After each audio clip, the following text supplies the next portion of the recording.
Everyone in the courtroom had been talking until she spoke. Then, silence. Margaret Lane had just told the judge why she risked prison to be with Daniel Cross, a man 32 years younger than her. Her voice had not trembled. Her eyes had not moved from his. Now he was gone, taken out by 2 officers, his wrists cuffed, his head held high. He didn't look back. Every face in the room had turned to her after the words left her mouth. Some stared in disbelief, others in quiet judgment. Even the judge, a man not easily shaken, had leaned back in his chair as though he needed a moment. Margaret didn't speak again. There was nothing else to say.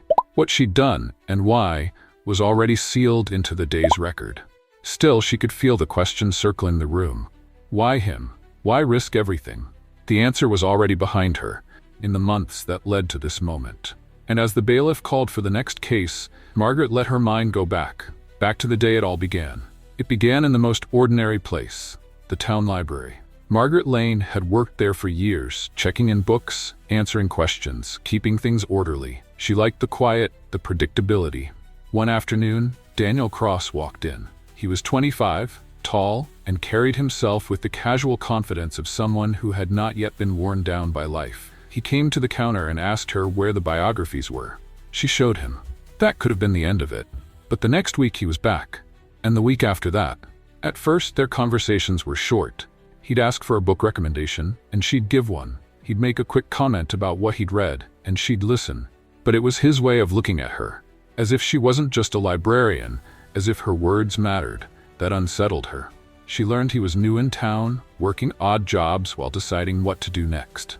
He didn't talk about family much. She didn't press. Some people came to books for answers. Others came to forget. By his 3rd visit, he'd started staying longer, not just to read, but to linger near her desk. One day, he brought her coffee without asking what she liked. It was exactly how she took it. Margaret told herself it was kindness, but the truth was, she noticed him. She noticed the way he always returned the books early, the way he smiled without rushing it, the way he spoke as if there was nothing odd about spending so much time with someone her age. She had lived long enough to know how people talked. If they noticed, they'd say things. She also knew that once you cared what people thought, you started living their life instead of yours. Back then, she hadn't realized how much those small exchanges would matter. She didn't know that those quiet afternoons were the first steps toward the day they would both stand in front of a judge. It wasn't a single moment. It was a series of small ones. Daniel started showing up right when her shift began. Sometimes, he didn't even read. He just sat where she could see him. Then came the notes. They weren't long. A quote from a book, a simple drawing, or a line like, "You make winter feel less cold." She didn't respond, but she didn't throw them away either. Instead, she kept them in her desk drawer, tucked into an envelope she never labeled. By then, people had started to notice. A coworker asked her, half joking, if she'd found herself an admirer. Margaret brushed it off, but she didn't deny it. One afternoon, when the library was nearly empty, he leaned on the counter and asked, "Do you ever feel like you're just existing?" She didn't answer right away. She didn't need to. He saw it in her eyes. There was a difference between being alive and feeling alive. She hadn't realized how long she'd gone without the latter. The notes kept coming. So did the coffee, and slowly her guard began to slip. Margaret knew that allowing herself to care would lead to questions, from the outside world and from herself. What she didn't realize was that she was already past the point of turning back. By summer, the whispers had reached her. Small towns didn't need proof to build a story. All they needed was something unusual to talk about. And a 57-year-old woman spending time with a 25-year-old man was unusual enough. She could feel the weight of the stares at the grocery store, the polite but pointed questions from neighbors. It would have been easier to step back, to keep things friendly but distant. But when Daniel stopped her in the library parking lot one evening and asked, "Do you trust me?" she didn't hesitate. "Yes," she said. It wasn't a reckless yes. It was the kind of yes that comes after years of saying no. No to risk, no to change, no to anything that might unsettle a carefully managed life. From that moment, things moved forward in quiet ways. They saw each other outside the library. They talked about more than books. And they began making decisions together, without really naming what was happening. It was a slow crossing of a line neither of them spoke about. Until one day, it was no longer something that could be hidden. And that was when the law stepped in. The courtroom was full, the day of the hearing. Margaret and Daniel walked in together. both steady, both knowing what the outcome could be. When it was her turn to speak, Margaret stood and looked directly at the judge. She didn't try to explain every detail, and she didn't make excuses. She simply said, "He is the first person in 30 years who made me feel alive, and I would rather face prison than spend one more day pretending that doesn't matter." The words landed like a weight in the room. No one spoke. No one moved. Daniel glanced at her once before the bailiff led him away. She didn't reach for him. She didn't need to. The truth was already spoken. Whatever happened next, Margaret Lane knew she had chosen her life, and she would live with it. The hearing was over, but the weight of it did not lift. For Margaret Lane, the days that followed felt suspended. Not like life had moved on, but like it was holding its breath. The small town of Cedar Falls had always been predictable. Now every time she walked down Main Street, she felt the change. People didn't greet her the same way. Some avoided her altogether. Others gave a polite nod that ended too quickly. In the grocery store, 2 aisles away, she could hear her name spoken in lowered tones. At home, the quiet was sharper than before. The kettle still whistled in the mornings. The clock still ticked on the kitchen wall. But every sound seemed to echo in the spaces where Daniel's voice used to be. She replayed the moment in court again and again. Not with regret, but with a strange sense of disbelief. She had said it out loud, in front of strangers, in front of the law. That truth had been hers alone for so long, carried in silence. Now, it belonged to everyone. They could interpret it, twist it, dismiss it, but they couldn't take it back from her. Margaret knew the legal outcome would take time. There would be more dates, more questions, more looks from people who thought they already knew her story. She had lived long enough to understand that once people decided who you were, they rarely changed their minds. Still, when she thought of Daniel, she didn't see the courtroom or the stairs. She remembered the coffee cup left on her desk, the note folded in half, the way he looked at her as if she were not defined by years or rules. That was the part no one else could touch. And for Margaret Lane, that was enough to face whatever came next. The calls started the week after the hearing. Short, controlled, always recorded. Daniel Cross spoke carefully, and so did she. He asked about ordinary things. Was she sleeping? Was she eating? Had she kept the books he returned early? She answered plainly. No performances, no promises. The truth between them didn't need decoration. Then came the rules. An officer explained visitation procedures. Set days, set hours, nothing personal exchanged without review. Margaret Lane listened, took notes, thanked him. She had lived with rules her whole life. These were just louder. At the library, the board asked for a meeting. It wasn't hostile, just cautious. They wanted to protect the institution. They recommended time off until the matter settles. She agreed before they finished. She would not turn the library into a spectacle. She packed her desk the same afternoon, placing the envelope of Daniel's notes in her purse. No one asked what it was. No one needed to. Her sister called that night and spoke for a long time without breathing. "You could move, start fresh. No one here will let this rest." Margaret didn't argue. She thanked her for caring. When the call ended, she sat with the quiet and made a list. Court dates, attorney meetings, tasks to keep the days steady. A list was not escape. It was structure.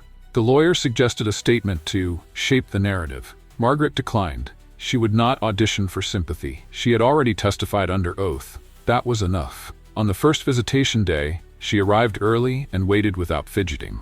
When Daniel stepped into the room, he smiled the small, careful smile he used when words might do harm. They talked about process, not romance. Appeals, deadlines, the way to make slow progress without breaking anything that mattered. When time was called, they both stood at once. No reaching, no scene. The officer nodded, almost respectful. Back home, she opened the envelope for the first time in weeks and read every note in order. A quote, a line, a simple drawing. Nothing grand.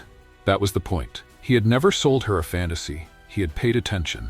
The next morning, she wrote a single sentence on a card and mailed it through the proper channel.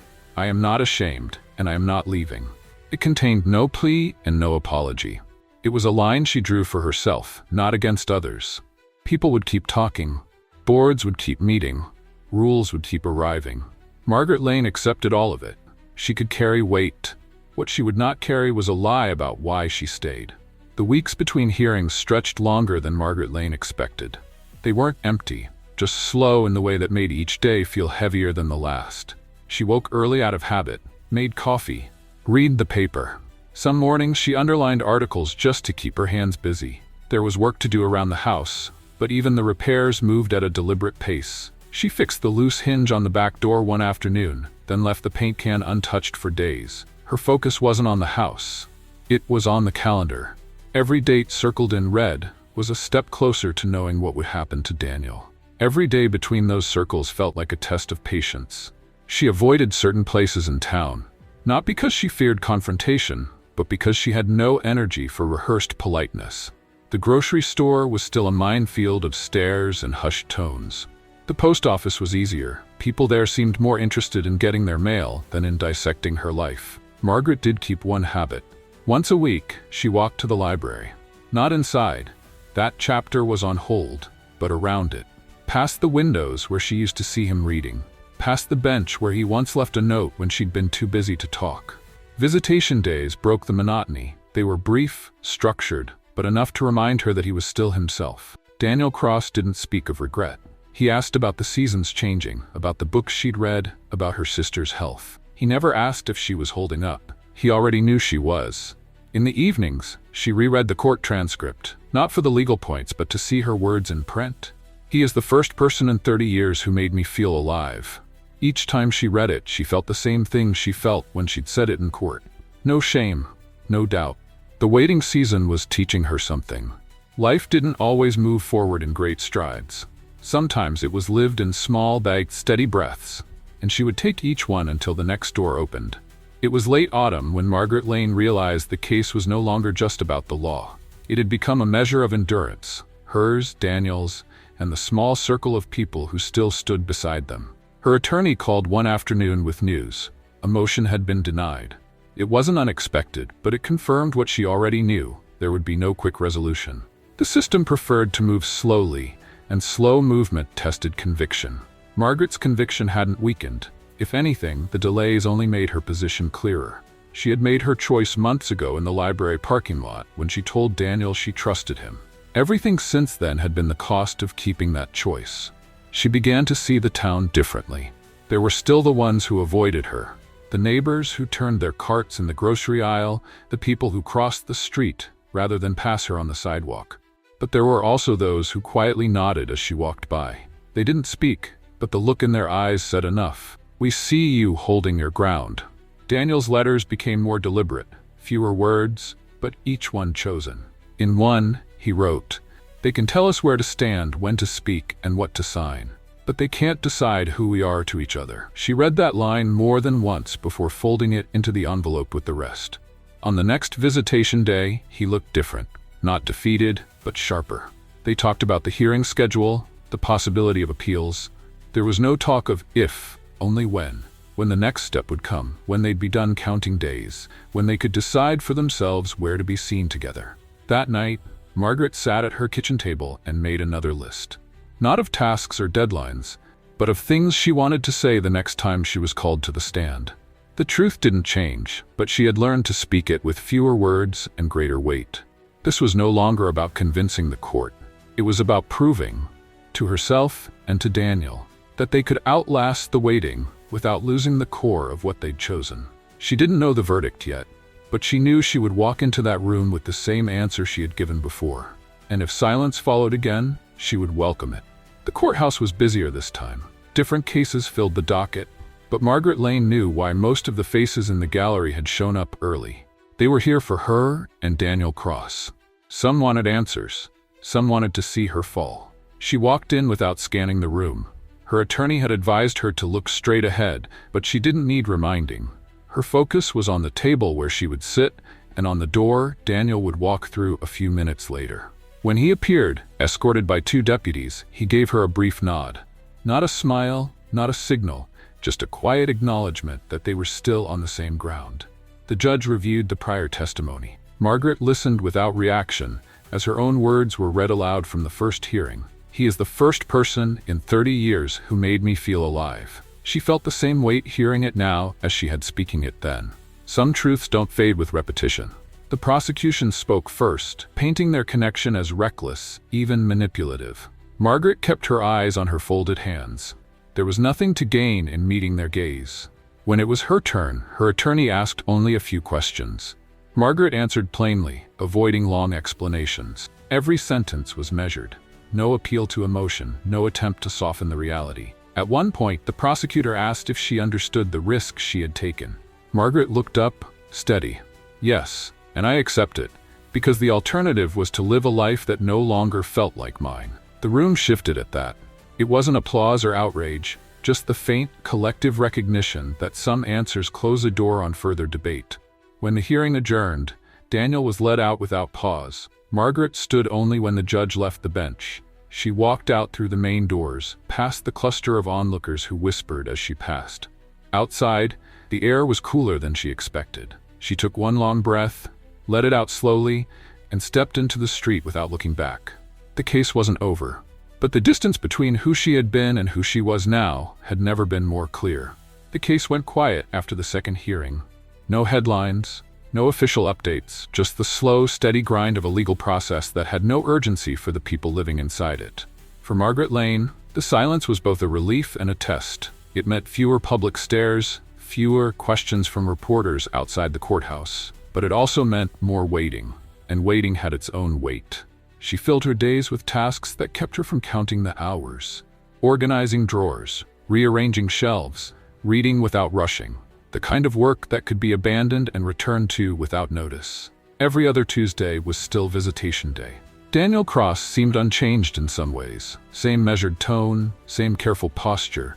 But there was a steadiness in his eyes now, something that came from adapting to a life with fewer choices. They talked about small things, the book she had finally finished, a recipe she'd tried for the first time in years. Nothing that could be misunderstood or used against them. Her sister called less often, not out of anger, but because there was little left to say. The lines between support, concern, and quiet disapproval had settled where they were going to settle. Winter deepened. Snow lined the sidewalks, though she walked them less. The cold wasn't what kept her inside. It was the sense that every trip into town was still a silent performance. Some people nodded, others turned away. Margaret no longer measured which happened more often. The lawyer called just before Christmas. The next court date was set for early spring. He suggested she use the time to prepare herself for any outcome. She told him she already had. That night, she took out the envelope of Daniel's notes and read them in order again. The handwriting varied, sometimes rushed, sometimes deliberate, but the message was constant. He was present. Even when the rest of the world tried to strip that away, he found ways to remain. Margaret Lane slid the last note back into place and returned the envelope to her desk. She didn't know if spring would bring closure or another round of waiting. But she did know that whatever the court decided, she would not rewrite her choice. The snow had melted by the time Margaret Lane stepped into the courthouse again. Months had passed since the last hearing, but the space felt unchanged. Same polished floors, same heavy wooden benches, same undercurrent of quiet anticipation. Daniel Cross entered moments after her, escorted as always. Their eyes met briefly, a silent exchange that held no surprise. They had both learned to keep their reactions measured in this room. The judge opened the proceedings by summarizing the case history. Hearing her name spoken in that formal tone no longer startled Margaret. It was part of the rhythm now, as familiar as the shuffle of papers on the clerk's desk. The prosecution presented their final arguments. They spoke of law, precedent, and public perception. They questioned her judgment, framed her decision as impulsive, even selfish. Margaret listened without flinching. She had heard it all before, in court, in whispers, in the clipped voices of neighbors. When her attorney rose, the room seemed to settle. He didn't repeat every detail. Instead, he returned to the heart of it. Margaret Lane had made a choice, fully aware of the consequences, and she had never wavered from it. When it was her turn to speak, she stood without hesitation. Her voice was steady, her words brief. I have told the truth from the beginning. I have nothing to add and nothing to take back. There was no dramatic pause, no attempt to sway the gallery, just a simple statement, offered without apology. The judge announced that a decision would be issued in writing within weeks. No verdict today, just more waiting. As Daniel was led out, he glanced at her once, not to ask, not to reassure, but to acknowledge that they were still here, still on the same side of the line they'd drawn months ago.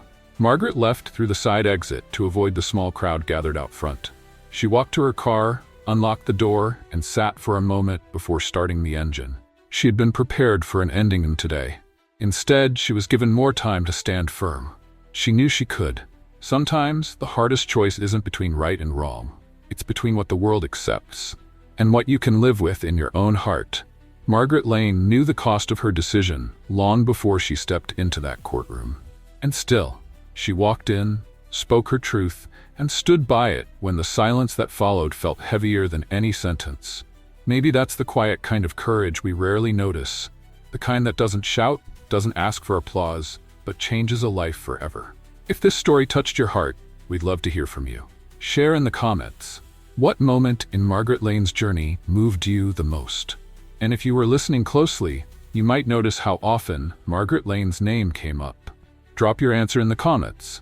We may feature your name in a shout-out as a thank you for being part of our Fiction Echoes family. If you enjoy meaningful stories like this one, the next chapter is already waiting. Just click the video that's about to appear, and we'll see you there. Don't forget to like, subscribe, and tap the bell so you never miss a moment of what happens next.